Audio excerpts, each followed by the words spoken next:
It fell from your bag. I thought I'd catch you before you went inside.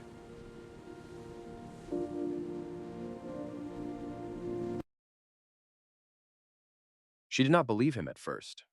That was the honest part of the story, the part she would not say out loud for several weeks afterward, the part that lived in the specific silence between what she told people and what had actually happened. She had been standing on the sidewalk outside the restaurant, her bag open, her phone in her hand, already calculating the calls she would need to make. The bank, the card companies, the assistant who kept the backup documentation, when a man tapped her on the shoulder and held out a wallet. Dark leather, thin profile, the kind of wallet a woman carries when she is long past the stage of carrying things she does not need. She looked at the wallet. She looked at the man. He was average height, simply dressed, with the kind of hands that suggested he worked with them, and the kind of patience in his expression that suggested he was used to waiting for people to catch up. There was a small girl beside him, perhaps 6 years old, wearing a backpack with a fox on it and watching the wallet exchange with the focused attention of a researcher observing a field experiment. It fell from your bag, the man said. At the corner, I thought I'd catch you before you went inside. She took the wallet. She looked inside. Everything was there. The cards, the cash. The small folded photograph she had carried for 9 years that no amount of money would have replaced. She looked up at him. Thank you, she said, and she said it with the automatic warmth of someone who has been raised to say the right thing and means it, and also is already thinking about the next problem on the list. She reached into the wallet. She produced 2 bills without looking at them. She held them out. He looked at the bills. He looked at her. Thank you, he said. But no. She looked at the bills. They were hundreds. She had reached for them without looking. Please, she said, the trouble. It wasn't trouble, he said. Have a good evening. He took the small girl's hand, and they walked away down the street. And she stood on the sidewalk with $200 in one hand and her wallet in the other, and watched them go and felt something she could not have named quickly. Not quite embarrassment, not quite something else, something in between. She went inside. She sat at her dinner. She thought about the photograph in the wallet. She did not stop thinking about it. Stay until the end. Drop your city in the comments. I want to see how far this story travels. Daniel Holt had been waking up at 6 every morning since his daughter Rosa was born, which was 6 years ago, and not once in those 6 years had the morning been what he expected it to be, which he had long since stopped expecting, and now simply met with the curiosity of someone who found the variation interesting rather than exhausting. He was 37. He lived in a 3-bedroom house on Quincy Street that he had been slowly renovating for 4 years, not in the dramatic weekend project way of someone trying to transform a thing, but in the patient, room-by-room way of someone who understood that a house was a long-term project and that the quality of the work was more important than the speed. The kitchen was done. The main bathroom was done. The front bedroom, which was Rosa's, had been done first, the week before she came home from the hospital, because he had believed then, as he believed now, that a child's room should be the best room in the house. Rosa was 6. She had a specific way of beginning each day that involved lying still for exactly the amount of time required to assess the situation before committing to being awake, which was a trait she had received directly from her mother, and which Daniel had been informed of by his own mother, who had watched him do the same thing for 30 years. Rosa was thorough about most things, and unhurried about the things that required thoroughness. She had opinions about the Fox backpack, which she had chosen herself, and about the specific brand of orange juice that was acceptable versus the one that was not, and about the order in which the morning should proceed, which was assess, breakfast, teeth, backpack, go. That Friday morning, she assessed for 4 minutes and then came into the kitchen and found Daniel at the stove. Eggs today, she said. Eggs today. The flat kind, not the folded kind. The flat kind, he said. She sat at the table and put her reading book in her lap because she read during breakfast, not because anyone had told her to, but because she had decided at age 4 that breakfast was a good time for reading and had maintained this position without revision. She was currently on a book about ocean creatures that she had checked out of the library twice and was on the third checkout because she kept finding things she had missed. Dad, she said, without looking up from the book. Yeah. A sea cucumber breathes through its rear end. I know. She looked up. You knew this. I've known this for some time. She looked at him with the expression she used when she was recalibrating. Why didn't you tell me? I was waiting for you to find it yourself. She looked at the book. She looked back at him. That's a reasonable approach, she said, and went back to the page. Daniel ran Holt Restoration, which was a residential construction and renovation company he had been building for 8 years. He had 6 full-time employees, all of whom had been with him for at least 3 years, which was not an accident, but the result of a specific approach to how he ran the company. He paid well, he was clear about expectations, and he did not make promises he could not keep. He had a reputation in the neighborhood that was built entirely from the quality of the work, and the number of times he had told a client something they did not want to hear and been right about it. He drove Rosa to school at 7:50. She walked in carrying the Fox backpack and the ocean book and did not look back, which was how she always went in, fully committed to the next thing, not sentimental about the transition. He watched until she was through the door, which was something he always did, and then he got back in the truck. He had 3 estimates to deliver that day, and a materials sourcing problem on the Caraway project that had been unresolved for a week and needed to be resolved before Monday. He drove toward the first estimate. He did not think about the wallet or the woman or the $200 she had held out toward him. He thought about load-bearing walls and moisture barriers and the specific problem of a foundation that had settled unevenly over 40 years and whether it was the kind of settling that required intervention or the kind that had already found its equilibrium. He had found the wallet on the sidewalk at Elm and Fifth at 6:47 the previous evening, while walking back from the restaurant where he and Rosa had eaten dinner on the last Friday of every month since she was 2 because it was their restaurant and it had booths and the pasta was the kind of pasta that Rosa considered correct. He had seen it fall from the woman's bag. A clean drop, no drama, the bag open. She was already looking at her phone, and he had picked it up and followed her for half a block and returned it. This was not a thing he thought about afterward in any significant way. It was the obvious thing to do, and he had done it.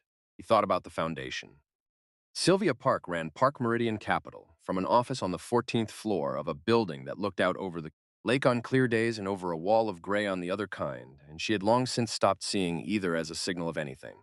She had been running the firm for 7 years, building it from a small fund focused on real estate debt into a full-spectrum private capital platform with $1.8 billion in assets.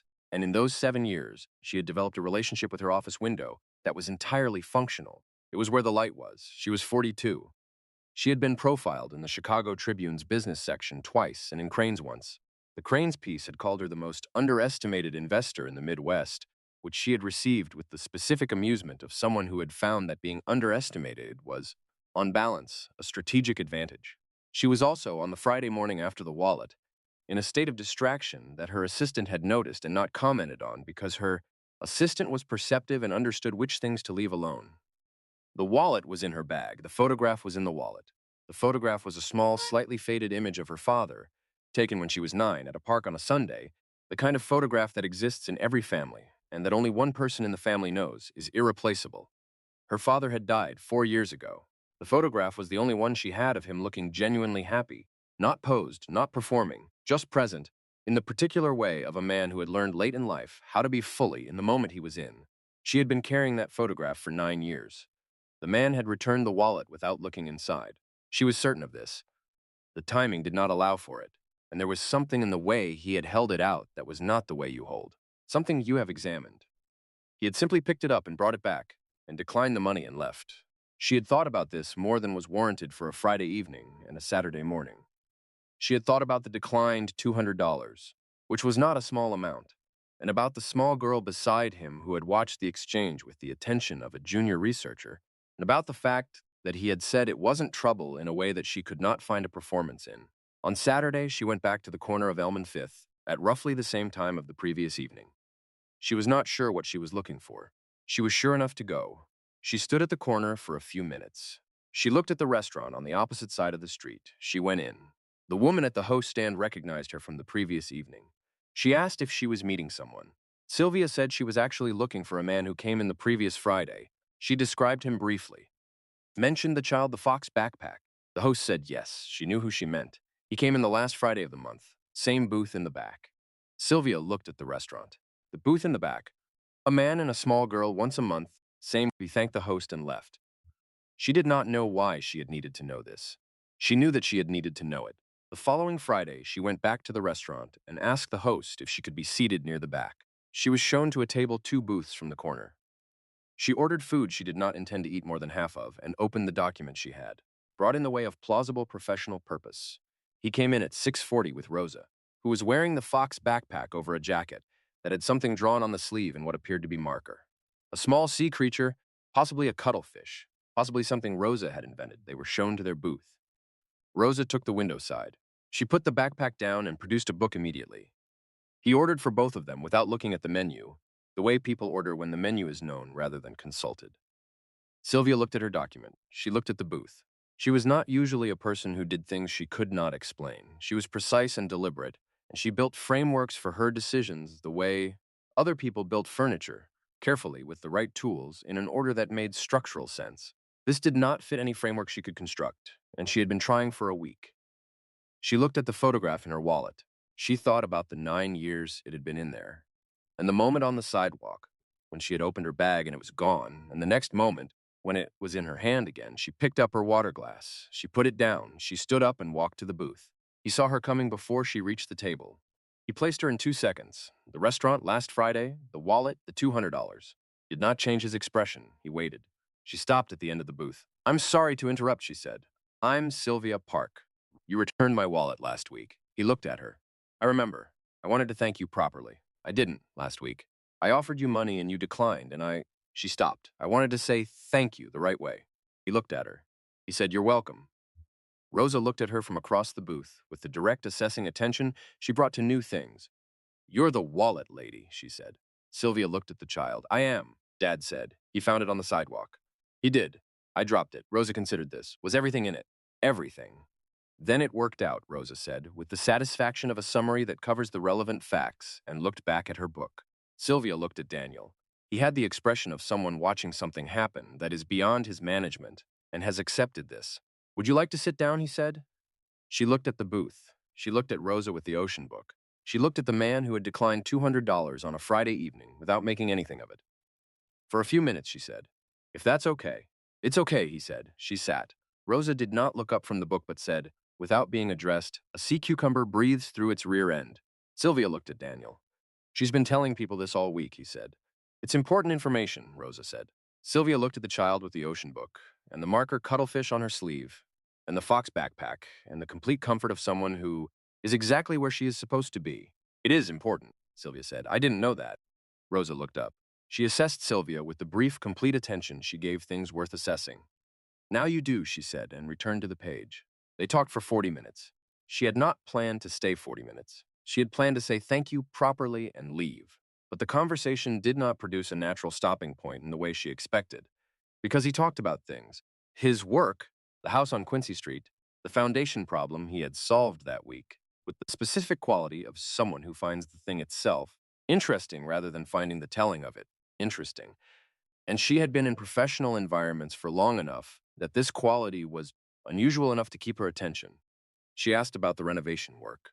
He described the Quincy Street house in a way that was structural and precise, and also, underneath the precision, the way a person describes something they love without saying they love it. She asked about the current project.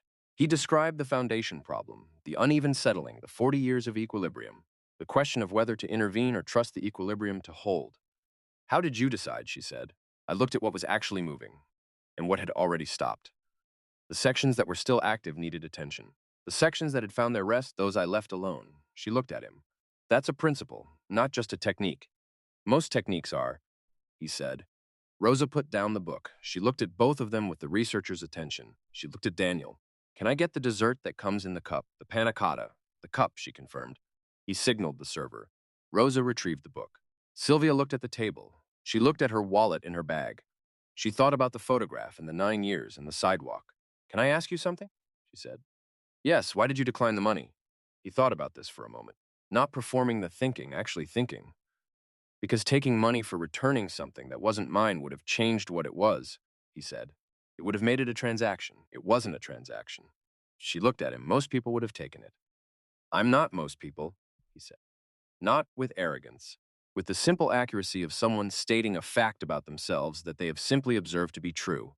She looked at the wallet. She thought about the photograph. She reached into the wallet and took out the photograph and set it on the table between. He looked at it. He did not ask. "My father," she said. "He passed 4 years ago. This is the only photograph I have of him looking like himself." She looked at the photograph. "When I realized the wallet was gone, this was the first thing I thought about. Not the cards, not the cash. This." He looked at the photograph, the man at the park, the Sunday light, the expression that was not posed. "He looks like he figured something out," Daniel said. She looked at the photograph. "That was it exactly. That was the thing she had never been able to say about it, but that he had said in one sentence. Late in life, she said. He spent most of his life very serious and very driven and very elsewhere.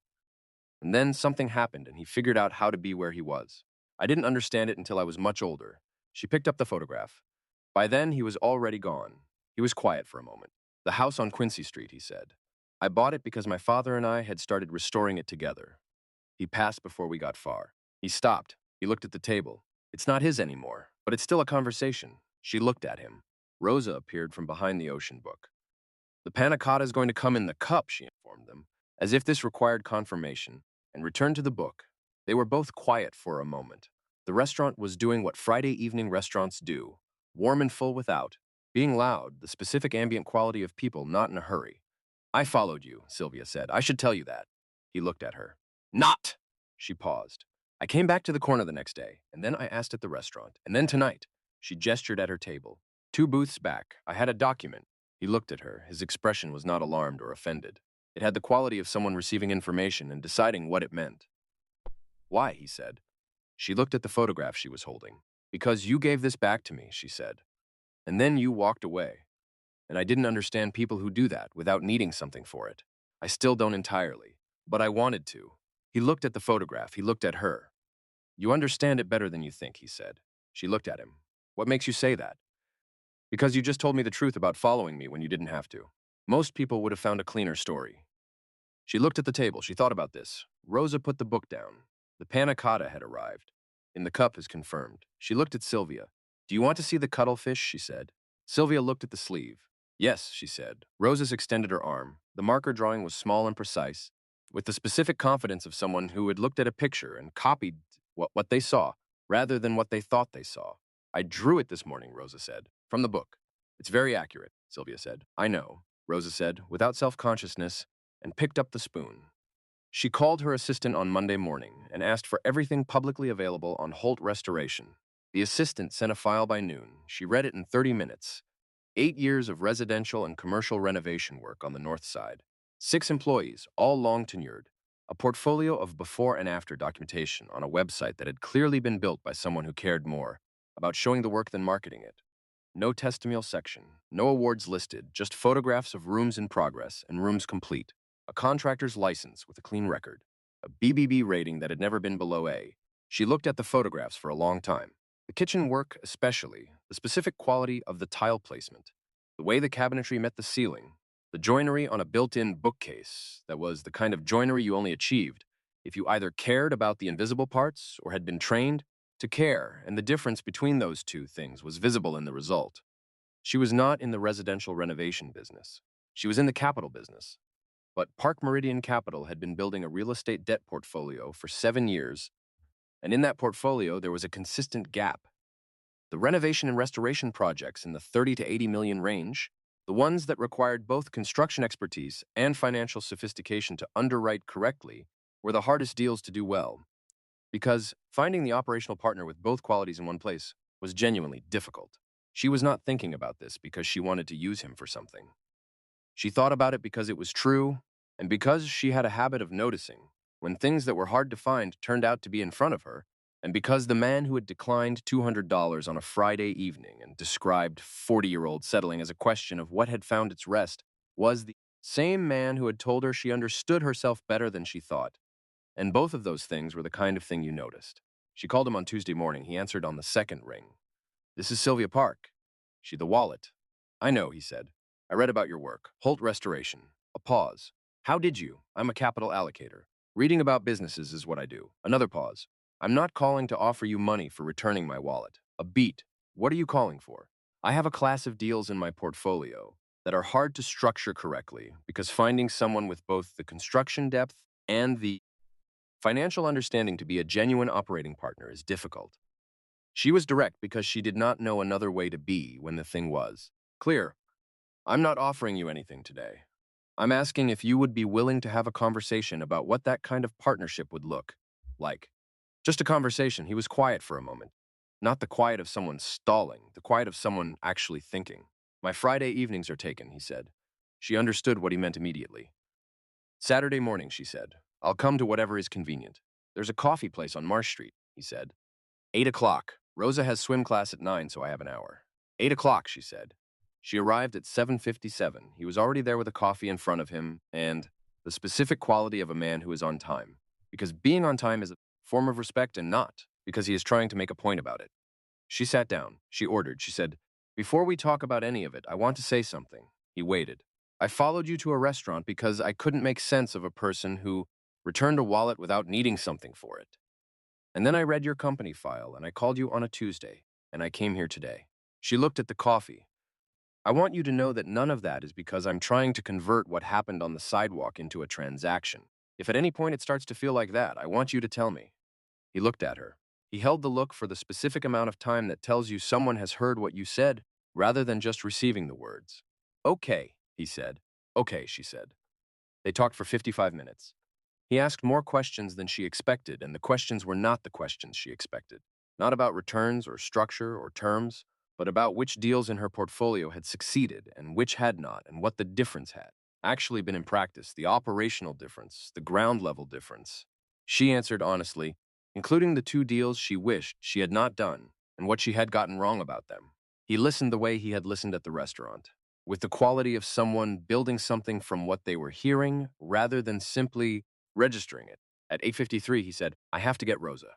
"I know." She closed her notebook. "Can I ask what you think?" "I think it's worth a second conversation," he said, with more specifics. "I'd want to look at the deal structures in the class you're describing before I could say anything real. I can have documents to you by end of week." "That works." He stood. She stood. They shook hands at the door of the coffee shop, and it was the handshake of 2 people who had found their way to the table by a route that neither of them had planned, and who were both honest enough to find that more interesting than a planned route rather than less. He walked toward the parking structure. She stood for a moment outside the coffee shop in the Saturday morning, the street doing what it did at 8:53 on a Saturday, which was quiet in the particular way of a morning that had not yet decided what it was going to be. She thought about the sidewalk at Elm and Fifth. She thought about the photograph and the man in the park and the Sunday light. She thought about what Daniel had said. "He looks like he figured something out." She reached into her bag and found the wallet and held it for a moment. The dark leather, thin profile, everything inside it. The photograph in the front pocket where she always kept it. She put it back. She walked to her car. The second conversation was 2 weeks later in the Park Meridian office with documents on the table and her deal director present, and Daniel with a yellow legal pad and the specific questions of someone who had read everything she sent and had formed a real opinion about what he had read. The third conversation was a site visit to a property in the first deal class she had described, a 1920s warehouse building on the west side with structural complications that 3 contractors had quoted incorrectly. He walked the building for 40 minutes and came back with 3 specific observations that changed the underwriting in ways her team spent a week confirming were accurate. The engagement was not announced. It did not need to be announced. It was a working relationship that built itself the way Daniel built things, room by room, with attention to the parts that mattered and patience with the parts that needed time. He finished the main bathroom on the Quincy Street house in November. He sent her a photograph, not because she had asked, but because she had mentioned it once in passing and he had remembered. She looked at the photograph for a long time. The tile, the joinery, the specific quality of something made carefully by someone who cared about the parts you could not see. She replied with one line, "Your father would have liked it." He read the message in the truck in the parking lot of Rosa's school, waiting for the dismissal bell. He looked at the message for a moment. He looked at the school entrance. The bell rang. Rosa came out in the Fox backpack, moving through the crowd of children with the steady, deliberate pace of someone who knows where they are going and is not interested in being hurried. She found him at the fence. She reached through and handed him a drawing. It was a house, not the Quincy Street house specifically. She had drawn it from imagination rather than reference, but a house with a large tree beside it and a window with light in it and a door that was slightly open. Not all the way, just enough. "I made it for the wall," she said, "in the kitchen, by the window." He looked at the drawing, the light in the window, the door that was slightly open. "It's perfect," he said. She considered this. "I know," she said. "The door is like that on purpose." She went back through the gate, and he stood for a moment longer in the November afternoon, holding the drawing, the school noise settling around him, the day doing what days do at this hour, when they are almost but not quite finished. He put the drawing carefully in the passenger seat. He drove home. If this story reached you, hit that like button. It helps more than you know. Drop your city in the comments. I want to see how far this story travels. And subscribe because the next story is already written and it starts exactly where this one left off.